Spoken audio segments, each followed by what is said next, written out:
planet's on fucking fire. Hey everybody, I'm Nikki, and thank you for watching Backyard Politics. That didn't take long at all. The National Guard were deployed in Portland last night over some broken windows. Here is a little video footage of what happened.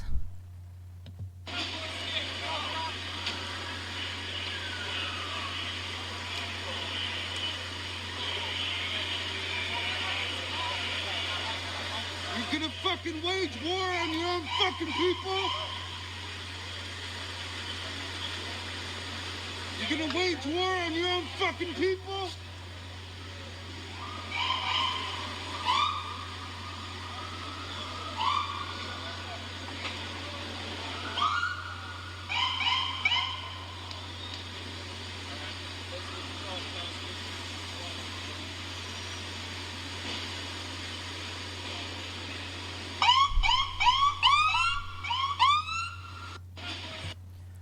So, unfortunately, the answer to that is yes, because this is class warfare. So, I believe this is the Oregonian, put out this article. Let's see if I can close this. Okay, they put out this article that says Portland March evolves into riot after protesters shatter some downtown windows. Let's read that again. Portland March evolves into riot after protesters shatter some downtown windows. So they declared it a riot instead of arresting the individuals that were breaking windows. And they deployed the National Guard for this. This isn't the entire city of Portland either. This is like a couple of square blocks. So they make it seem like it's way, like it's the entire city. They make it seem like. They also are like pushing in the mainstream media that this is warranted. So let's keep reading here. Governor Kate Brown activated the National Guard to help police protests in Portland earlier Wednesday evening after some demonstrators smashed windows of downtown businesses, officials said. The damage by a small group of protesters also spurred the Joint Law Enforcement Command authorized by Brown to declare that gathering a riot. Dozens of state troopers responded and ordered people to leave. Officers said they arrested at least 11 people. So, does 11 people make a riot? I mean, how many people were protesting? Let's keep reading. This also says, after they said they arrested at least 11 people, including one person originally accused of throwing a Molotov cocktail toward police, though the device was later determined to be a firework, which they light fireworks off every day. How about let's address the fact that black and brown people are being killed. Police said they also seized a rifle, ammunition, a knife, hammers, and other fireworks from some people arrested. Yeah, of course, they're not going to go there unarmed. Look what is coming at them. Yet, as police and protesters clashed in one part of downtown, a peaceful protest for racial justice took place several blocks away. The demonstrations collectively attracted a few hundred people as the nation awaited the presidential election results that are still to be determined. President Donald Trump has regularly criticized the Portland demonstrators, which have occurred most nights since the Minneapolis police killing of George Floyd in late May. Might I add, they have been every single night except for when the wildfires were happening, because those protesters turned into mutual aid relief help for the victims of the wildfires. So, Trump sent in federal agents who frequently respond with force or clouds of tear gas, which is a chemical weapon, a weapon of war. Portland Mayor Ted Wheeler is a vocal critic to the federal response. Not really. But many protesters are also critical of Wheeler for failing to take swifter action to reform the city's police response. They fail to mention he's also the commissioner. Wheeler won a second term Tuesday, barely. The presidential race remains too close to call. Humvees carrying National Guard members arrived in downtown after 8 p.m. Later, several National Guard members holding wooden batons stood among frontline riot police, forcing protesters to move.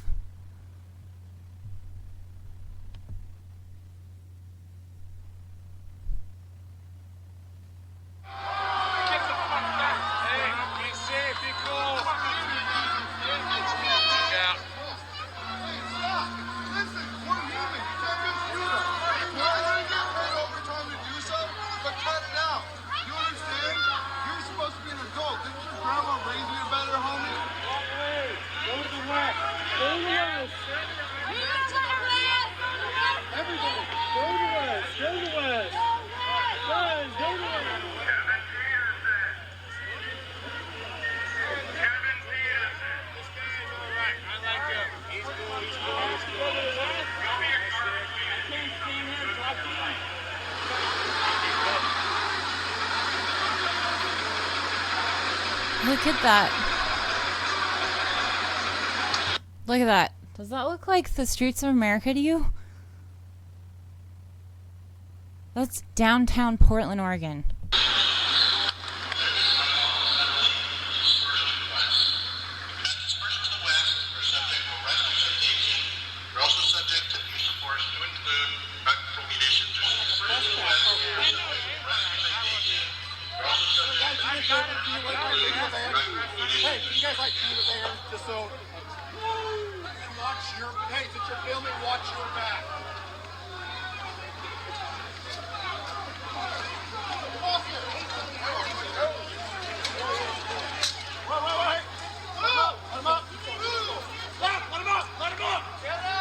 Outside press.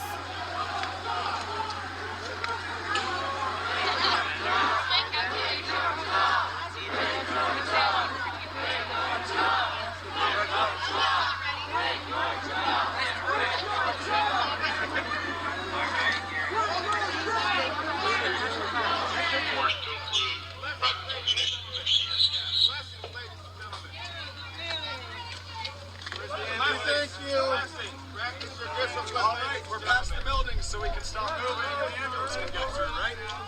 Lessons, ladies and gentlemen. Practice your discipline, ladies and gentlemen. Practice your discipline, ladies and gentlemen. This goes in the United States of America. Portland is fairly progressive as a police agency. Sure, it's not what you guys want to see. Kill a bunch of people in the street. It's not a bunch of people.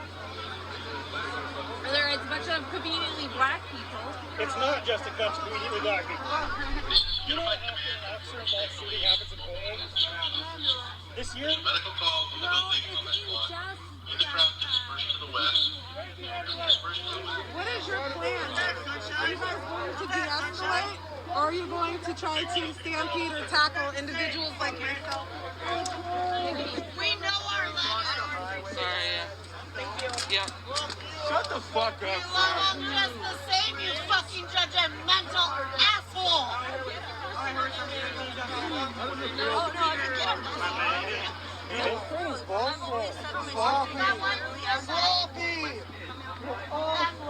The power of movement is not by the number of the movement. They look pretty violent, don't they? The protesters. Not a fucking number. You already understand that because you gotta have buddies to help you. Come back and say that again. You feel less powerful when you have those buddies. That guy, I wish I knew his name. I don't off the top of my head, but the man in the wheelchair. Portland police nearly ripped his arm out of his socket when they were arresting him one night. I believe I covered that on this channel. Brown had said she might send in Oregon National Guard members to respond to potential unrest after the election. Officials said the Guard would help in support roles such as processing arrests and blocking traffic. Actually, what ends up happening is they get to use tear gas because then the Kate Brown and Ted Wheeler can save face saying, well, we didn't let our cops do it. It's the National Guard. What can we do? At the request of the Joint Incident Command protecting free speech and keeping the peace in Portland, I activated the Thursday National Guard last night. How is it protecting free speech when you give them a 10 o'clock p.m. curfew every night and then mayhem unleashes from the fucking police department and then you send in the National Guard? You deployed the National Guard for 11 arrests? Jesus, we talk about ending these regime change wars and like making our soldiers actually come home and be useful. This is not what we're talking about.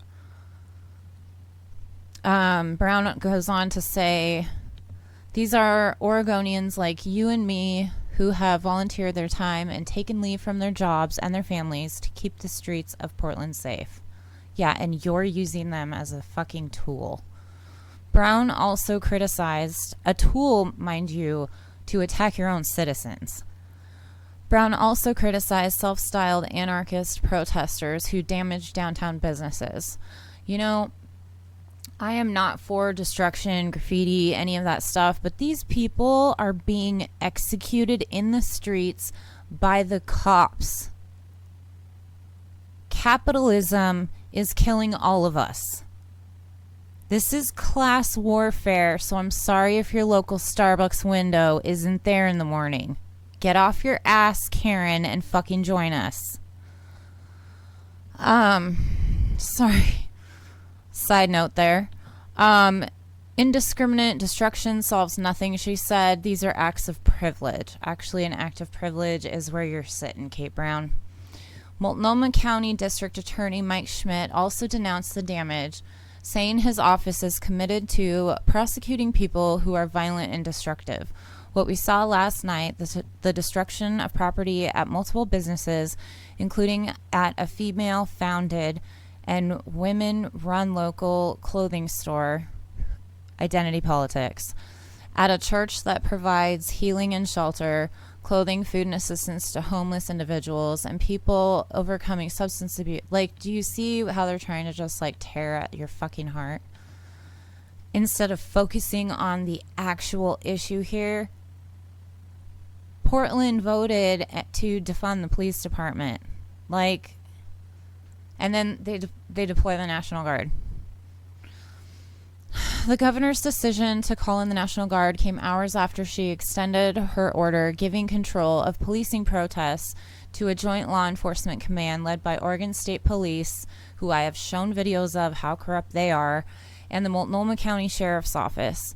The agencies issued a statement cautioning people not to engage in criminal activity or risk being tear gassed. The demonstrations began at two separate points, one in northwest Portland and one in southeast Portland. Both events began as rallies and evolved into marches as the sun set. The Northwest Portland gathering, held in the North Park blocks downtown, was billed as the first in a post-election week of action. That one, I believe, is the same one that is affiliated with the one that is going to be happening on Saturday here in Salem. I'll be covering that from the ground. Follow me on Twitter. I'll be going live. I can't go live through YouTube yet because I don't have 1,000 subscribers, so subscribe if you're not subscribed yet. About 200 people started marching from the park around 5:20 p.m. So, again, real quick, the Northwest Portland gathering is, they've organized a week of action, a week of rallies. At the same time, a similarly sized group marched west across the Morrison Bridge toward the downtown waterfront. People carried signs that said, "Count every vote." They also said, "Hey, hey, ho, ho, Donald Trump has got to go." I would like to say I was at a rally last night in downtown Salem at the Capitol, and I overheard some people too talking about how Trump's got to go, and I totally agree, he does, but Biden is not the fucking answer, you guys. Like, I don't want to argue with any of you at all, but I want to genuinely know, let's say Biden wins, right? Because depending on the day of the news, today it looks like it's leaning that way. Let's say Biden wins. Now what? What are we doing now? Do these protests stop? I don't think so. I hope not. So it's not just Trump, guys. Trump's a symptom. By 5:45 p.m., both marches had reached Southwest NATO Parkway. The two groups converged beneath the Burnside Bridge. Leaders of the that's another thing. We need to, here in Salem, take note of what they're doing in Portland and get the unsheltered community in on this stuff with us. Because no matter who is in office, it's affecting them, obviously, and directly. So that was a side note. Back to the article, it says, leaders of the separate groups urged marchers to unite and set aside philosophical differences about how to protest, namely whether or not to carry out direct actions, typically meant to draw out police. Many organizers in the Black-led march from southeast Portland have criticized direct action tactics, so they're getting into the back and forths, but they decided to separate their differences for a little while.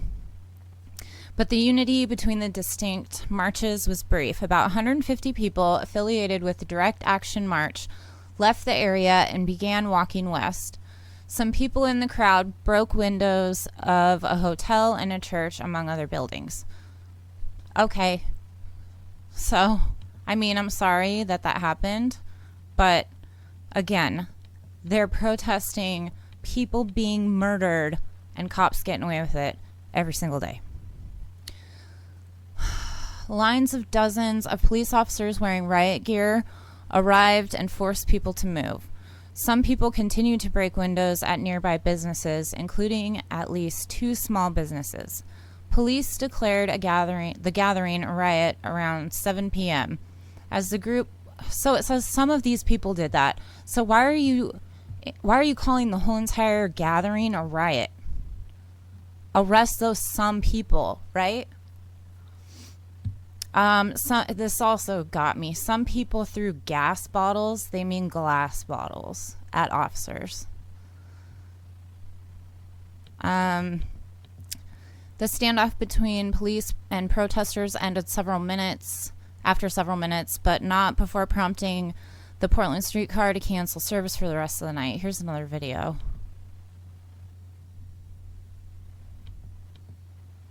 Morning graphic links. Oh no. Oh, sorry.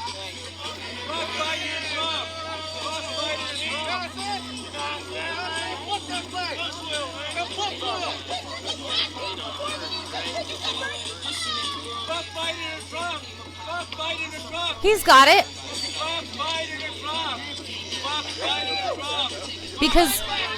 Because capitalism is what's killing us. It's the whole system has failed us. All the pictures of flags burning! Burn all the fucking flags! But you see, when the mainstream media pushes it, it makes it seem like terrifying. Oh my God, how dare they? Actually, kind of funny story, side note. I got into a discussion, I tried to, with one of my aunts. She lives in a different state, really conservative. And I was at a protest covering it, and all I did was film a flag being dragged on the ground. That's it. She wrote to me on Facebook and said, "That is so disrespectful." And I wrote, "Why?" I'm still waiting for an answer to that. Not only did I not get an answer, she blocked me. So, I don't know how anybody defends, like, being pissed off about a flag burning, but not about the people being murdered. Big picture. Plus, like that guy said, no Biden, no Trump. This is class warfare. They're trying to divide us in the streets with the fucking Proud Boys telling them to be on high alert and shit like that. And then I also heard that Trump sent out a fucking email yesterday basically saying, get ready. So they're trying, and it's working right now. They are trying to divide and conquer us once again and put the liberals back to sleep with the Biden win.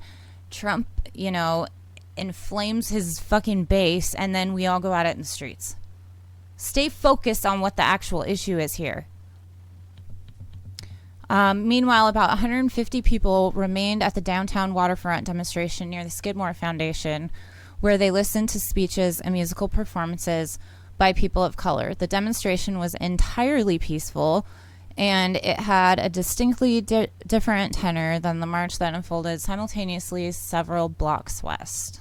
You see how they push that? Instead of saying there were a few people.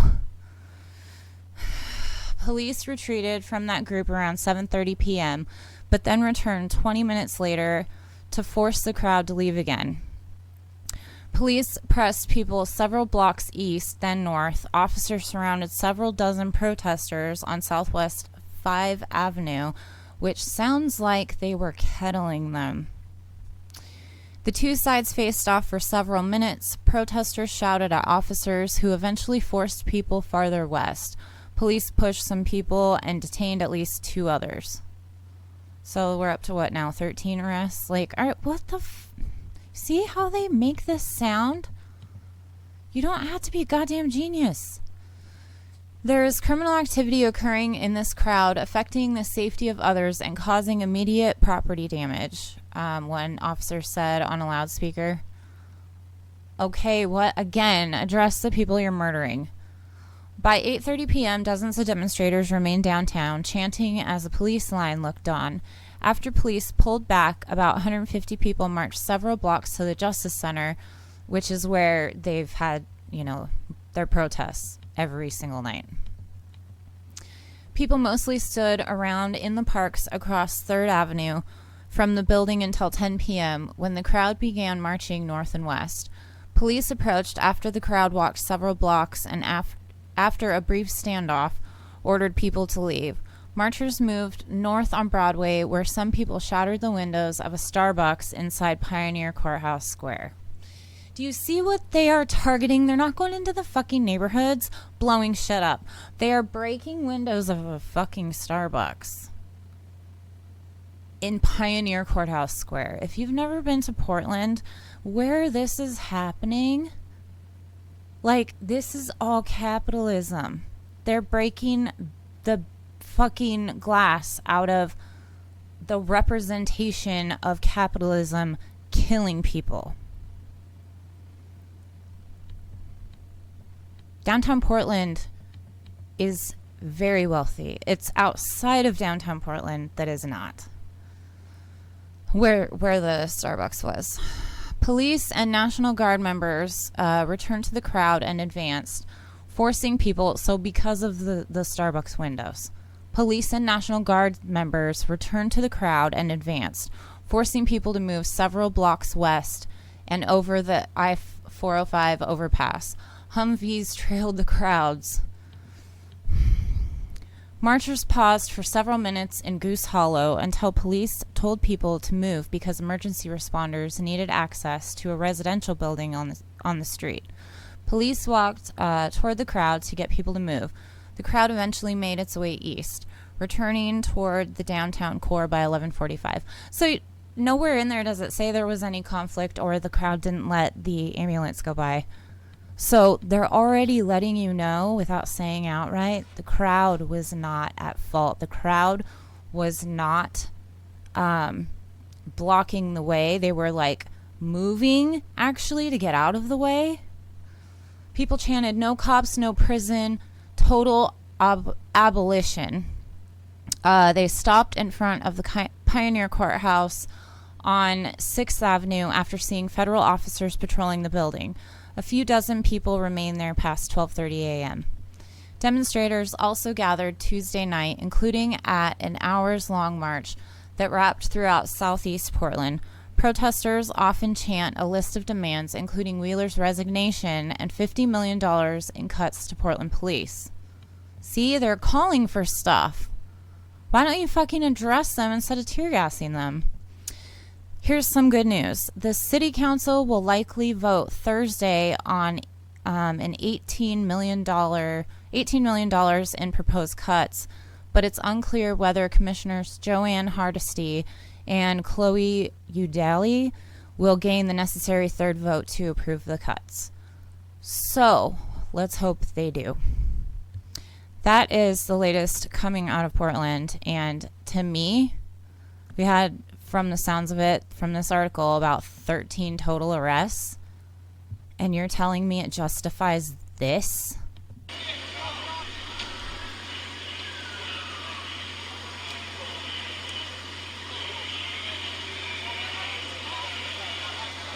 You're gonna fucking wage war on your own fucking people?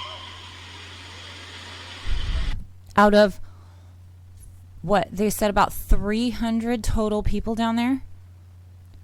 13 arrests? Just from what the article said. That justifies this.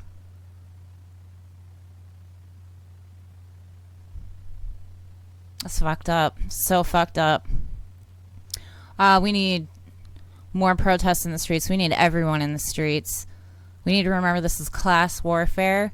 Yes, there is a racial divide in this country. Yes, there are black and brown people being murdered, but they are trying to kill all of the working class.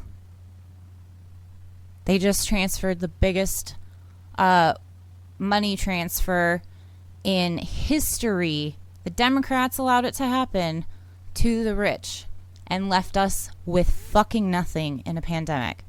Nobody's offering a single-payer healthcare system. Nobody's offering a UBI. So it's time to get out there. On that note, please make sure you like this video, share it on your social media, and subscribe to this channel. It all helps the algorithm. Again, I can't go live from the streets on YouTube yet because I don't have 1,000 subscribers. But YouTube is also suppressing me from getting more subscribers. So share the shit out of this. Please share it everywhere as I knock my microphone over. Anyway, if you can, I'm on Venmo. You can help support the channel financially that way because I don't do super chats yet. You know, part of the whole live thing. And I'm also on Patreon at patreon.com/backyardpolitics. If you would like to sign up for one of my tiers available, I have $1, $3, and $5 available. And until next time, stay safe. Medicare be with you.